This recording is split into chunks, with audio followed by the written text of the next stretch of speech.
महाराज जी के आज के विशेषांक में रक्षा सूत्र परिवार के सभी सदस्यों का हार्दिक स्वागत है।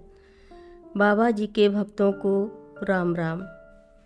और दूसरों को भी ऐसा करने से रोक रहे हैं जो मंदिर में जाकर पूजा प्रार्थना करना चाहते हैं। क्या आप समझते हैं कि मुझे कुछ जानकारी नहीं है? आप चाहते हैं कि मैं भी आपकी बात मानकर हिंदू धर्म को हानि पहुंचाऊं।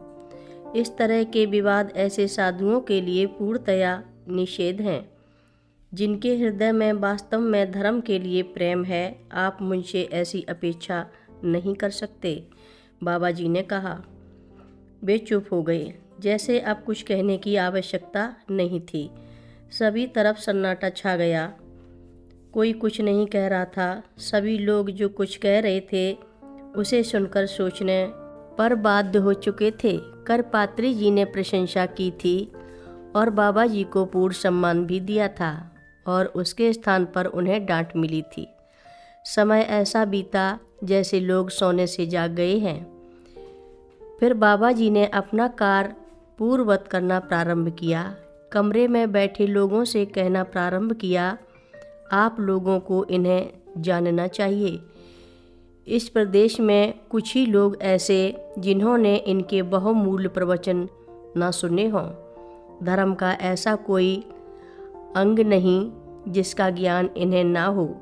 लोग रामायण और पुराणों पर इनके प्रवचन सुनकर मोहित हो जाते हैं। इन्होंने अनेक पुस्तकों की रचना की है जो सैकड़ों लोगों द्वारा पढ़ी जाती है। ये महान संत हैं जिन्होंने अपना संपूर्ण जीवन जनहित में लगा दिया है। इनके प्रवचन और विचार लोगों को धार्मिक बनाने और प्रभु समर्पित होने के लिए होता है। ये एक महान संत हैं, बाबा जी ने कहा।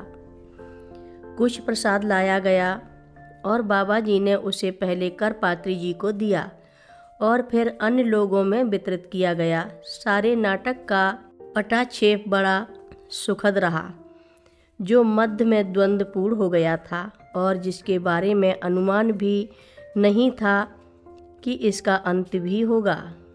इस कहानी का मुख्य अंश किशन द्वारा मुझे कई बार सुनाया गया था क्योंकि मेरी इनमें रुचि थी, किंतु इसका सारांश बाबा जी द्वारा ही प्राप्त हुआ था। हम लोग रोज अपराह्न गंगा जी के तट पर जाया करते थे। ओझा जी हमें वहाँ ले जाते थे। वे अपनी कार में ही बैठे रहते थे और हम दोनों वहाँ तट पर ही गोधूली होते तक बैठे रहते थे। यही समय होता था जब वे मेरे प्रश्नों का समाधान करते थे। करपात्री जी और राजनीति का आश्रय लेने वाले अन्य साधुओं की कहानी कई दिनों की चर्चा के पश्चात समाप्त हुई। इन प्रश्नों पर बाबा जी का विचार बिल्कुल स्पष्ट था। मंदिर आराधना के स्थल हैं। इन्हें हर व्यक्ति के लिए खुला रहना चाहिए।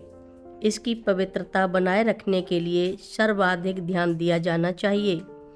मंदिरों में सबसे ज़्यादा मूर्ति की पवित्रता, उनके वस्त्र विन्यास और सजावट भक्तों और आराधना के आकर्षण के लिए पवित्रता तथा शुचिता बनाए रखने के लिए अत्यावश्यक थी।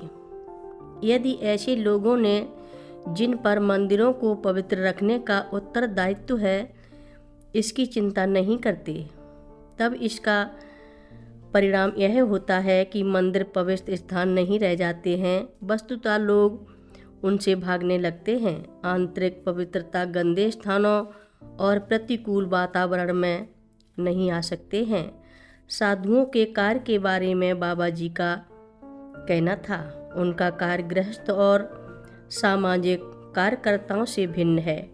उनका यह कार्य नहीं है कि वे आपकी रसोई में घुसें और आपके लिए और आपके भगवान के लिए भोजन तैयार करें अथवा गौशाला खोलकर बीमार गायों की सेवा करें।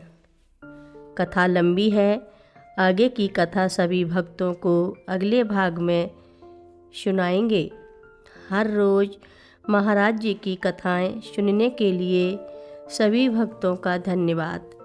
सभी भक्त रक्षा सूत्र चैनल को सब्सक्राइब करें, शेयर करें, लाइक करें घंटी बजाना ना भूलें। कमेंट बॉक्स में लिख भेजें जय नीव करोरी बाबा जी महाराज। सभी भक्त मिलकर बोलो नीव करोरी बाबा जी महाराज की जय बोलो। सिद्धि माता की जय जय बोलो। जय श्री राम।